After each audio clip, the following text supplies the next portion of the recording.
Ladies and gentlemen, welcome back to Packers Corner. Today on the show, we actually have we got a couple things to talk about, and I'm pretty excited for it. So we have some free agency news involving the Packers.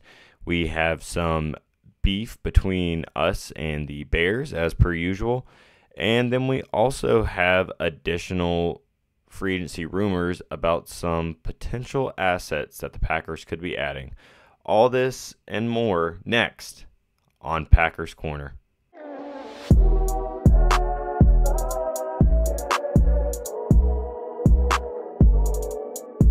Ladies and gentlemen, welcome back to Packers Corner. I know it has been a minute since I have done one of these episodes. I'm very excited to be able to be back here and do my own show. Nothing against the actual Pack the Bank show where I do it with Aaron and CK. I love doing that every single week with them. However, I get to talk about the one and the only Green Bay Packers, whom I do dearly love. So, first up on today's schedule, I want to go ahead and talk about one Adrian Amos, who was a free agent and is now a member of the New York Jets, commonly referred to around Cheesehead Land as the New York Packers, considering that they have taken a bunch of our previous players, starting off with one Aaron Rodgers, who was the quarterback here for 20 years. However, if you are a Packers fan, you already know that. But Adrian Amos went to the Jets on a $4 million deal for 1 year. I have nothing but good things to say about Adrian. Last season, he did struggle just a little bit, but since his tenure here in Green Bay started when we got him from Chicago, he has been nothing short of spectacular. And I believe that the Jets are getting a great player who is still looked at as a top 10 safety.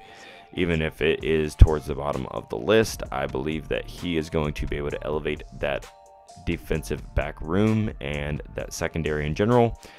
And I wish Adrian nothing but the best. He absolutely carried the G the entire time that he was here in Green Bay. So, once again, I have nothing bad to say about him. Best of luck to you, Smash. Thank you for everything that you did for us here in Green Bay. We definitely appreciate it. Next up, we have some free agents on the move. Yesterday on the main show, check that out for episode 21. It will be up before this is uploaded. We talked a little bit about DeAndre Hopkins, Dalvin Cook, and then a couple other guys that are on the move for free agency. I want to circle back and actually talk about DeAndre Hopkins and where he may be landing. I know today reports actually came out that he is looking into potentially doing something with the Patriots, but hope still springs eternal that he will change his mind and look in the direction of the Packers. Not sure if they're willing to give him the money that he's trying to chase, but it would be a fantastic addition nonetheless, considering we have been talking about wanting to get a veteran presence in that wide receiver room.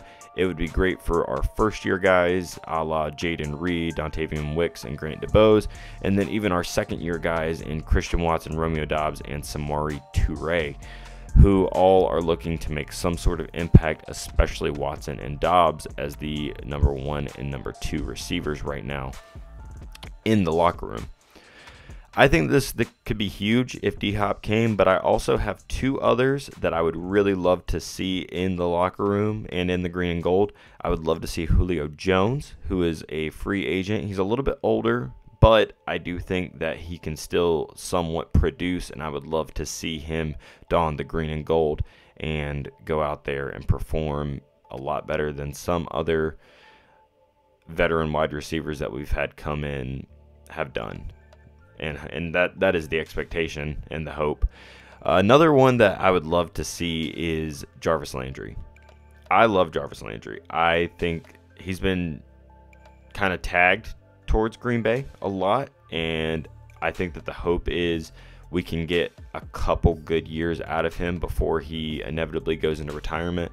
I think we could. I think that he would love coming here. I think he would love the youth on the team, and I would really love to see him in the green and gold.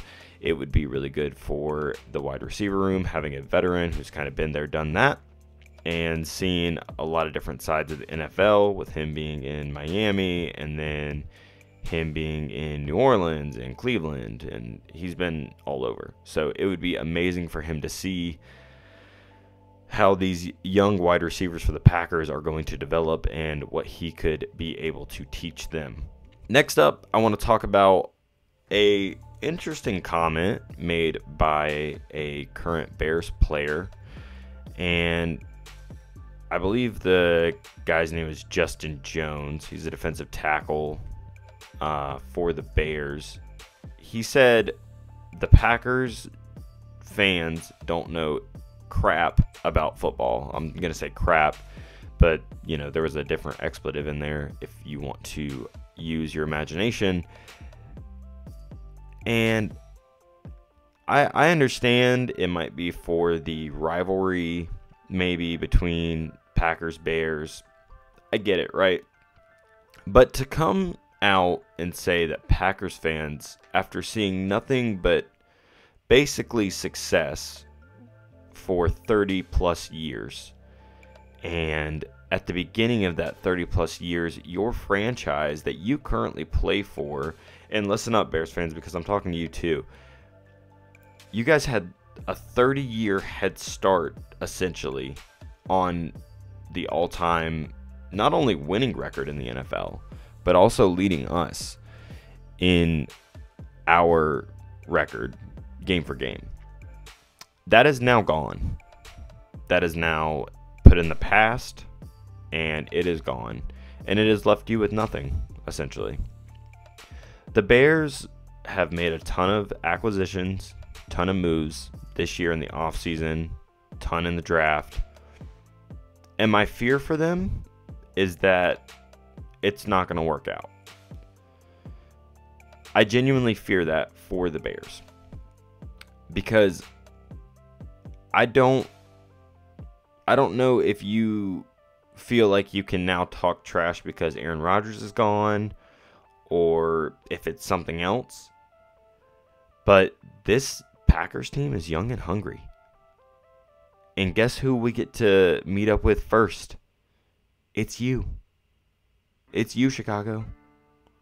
So, poke all you want, but when that final score comes down and the Packers win, I won't have remorse.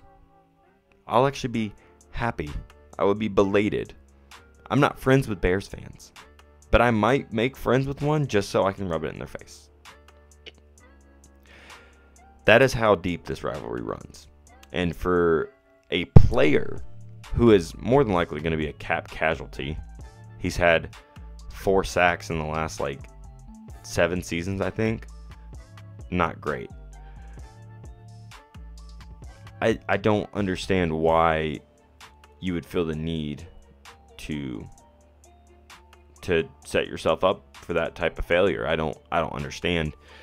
But like I said, it is probably just a rivalry thing, and if nothing else, hopefully a lesson learned. Lastly, I want to talk about one Mr. Jair Alexander. Yes, that Jair Alexander that shut Justin Jefferson down last year and grittied on him because he was taking no more of that. Commented on one Jordan Love yesterday after mini camps during Jordan Love's interview, and he had very high praise for him. Here is what he had to say. The progression I've made so far, just keep it going. How do you feel like your leadership has grown? QB1, man. Come on, man. Best QB in the league right here, What's man. up, John Money? Now tell him stop trying me, though. You know what I'm saying? Appreciate that, John. So obviously that is huge praise from Jair, somebody who's literally seen one of the best of all time throw the football, try to defend against it, and it just gets me excited because it really shows Jordan Love's progress. It shows that he's been working, and all the stuff that Aaron Jones and Coach LaFleur and a couple of other guys in the building have been able to see out of Jordan Love. They've seen the progression. They've seen what he can do. They know that they made the right choice. And that really gets me excited as a fan, because you're finally starting to realize, like, yes, this team is very young. Yes, there could be things that go wrong, and by no means are, I believe, any Packer fans, if there are, I'll leave room for error. There shouldn't be many Packer fans going into this season expecting us to make the playoffs. But I can tell you what, we'll have an above 500 season. We are not going to have under 500. I fully believe in Jordan Love. I think he's the guy. I think he's going to have it figured out. And I think when it's all said and done, he could be looked at as one of the top 2 quarterbacks taken out of that draft class, out of that 2020 draft class. I think he's going to be very good. And I am super excited to see him. I'm a big Jordan Love guy. If you guys watch the main show, you already know that I'm a big Jordan Love guy. And I don't mind letting my bias show just a little bit here. But I am very excited for this season. And I think he's going to play some damn good football. But anyways, folks, that is going to wrap it up for me. Thank you for watching this episode of Packers Corner. I'm going to start uploading these pretty regularly. They only take about 10 to 15 minutes. So I like doing them. It's a quick snippet into the news that we have going on. As always, if you would like to check me out further or check out Pack the Bank, you can find our links right down there in the description. They'll also be on screen, at least for my link and the one to Pack the Bank. If you are a Panthers fan, though, we have on the YouTube channel as well Panthers Corner that Aaron and CK do, and they will upload those as well. This will go up shortly after episode 21, which we just dropped today. So if you would like to check that out, please do so. As always, like and comment. And until next time, guys, go Pack Go.